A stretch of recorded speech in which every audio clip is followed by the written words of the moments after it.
যখন ইমানদারের রূহ যখন কবজ করা হয়ে যায়, তো পিছনে আলোচনা আমরা শুনিয়েছিলাম মালাকুল মউতের সাথে বিশাল একদল ফেরেশতা তার সাথে হাজির হয়ে যায় এবং তার দৃষ্টি সীমা পর্যন্ত দুই পাশে এরকম বসে যায়।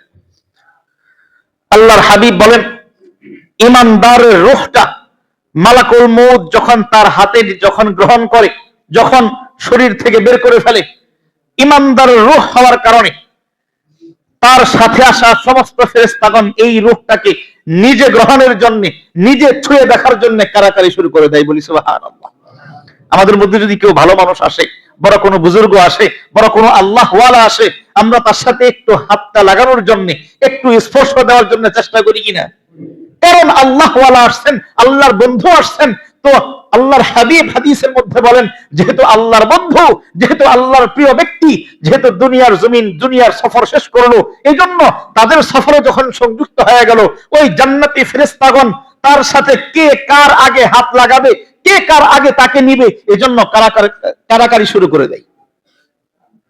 তাদের সাথে যে জান্নাতি কাফন থাকে, কাফানুম মিন আকফানিল জান্নাহ ওয়া হানুতুম মিন হানুতিল জান্নাহ, তাদের সাথে জান্নাতি যে শুভ্র পোশাক থাকে, দামি পোশাক থাকে, ওই নতুন মেহমানটাকে, ওই জান্নাতি ইমানদারের রূহটাকে ওই দামি পোশাক পরায় দেওয়া হয়।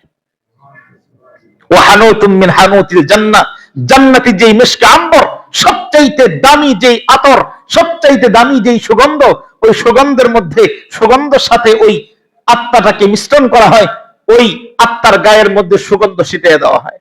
আল্লাহর হাবিব বলেন, এরপরে এই যে ফেরেশতার দল এই সুগন্ধিযুক্ত আত্মাটাকে নিয়ে সকলেই মারহাবা মারহাবা স্লোগান দিতে দিতে, জান্নাতি মেহমান হিসাবে স্লোগান দিতে দিতে আসমানের দিকে নিয়ে যাওয়া শুরু করে।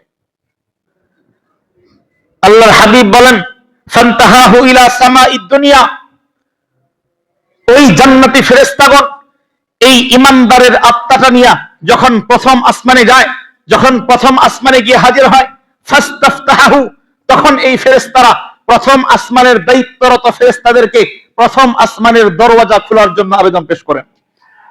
প্রত্যেকটা আসমানে একটা গোপন দরওয়াজা আছে। যখন ফেরেশতারা এই ইমানদারের রূহ উপরে নেওয়ার জন্য যখন ওই আসমানের দরওয়াজা খোলার আবেদন করেন, তখন ওই ফেরেশতারা তাকেও সম্ভাষণ করেন।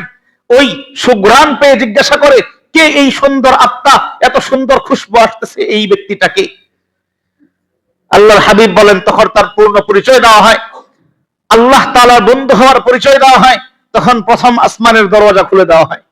এভাবে প্রথম আসমান, দ্বিতীয় আসমান, তৃতীয় আসমান, চতুর্থ আসমান, পঞ্চম আসমান, এভাবে করতে করতে যখন সপ্তম আসমান ডিঙানো হয়, তখন সপ্তম আসমানে যাওয়ার পরে আল্লাহ রাব্বুল আলামিনের পক্ষ থেকে ঘোষণা আসে, ও আমার ফেরেশতারা, তোমরা যেই আত্মাকে উপর পর্যন্ত নিয়ে আসছো, এই আত্মাকে, যেহেতু আমার বন্ধু, আমার প্রিয় মানুষ, আমার প্রিয় আত্মা, এই আত্মাটাকে তোমরা ইল্লিয়িনের মধ্যে জায়গার ব্যবস্থা করে দাও।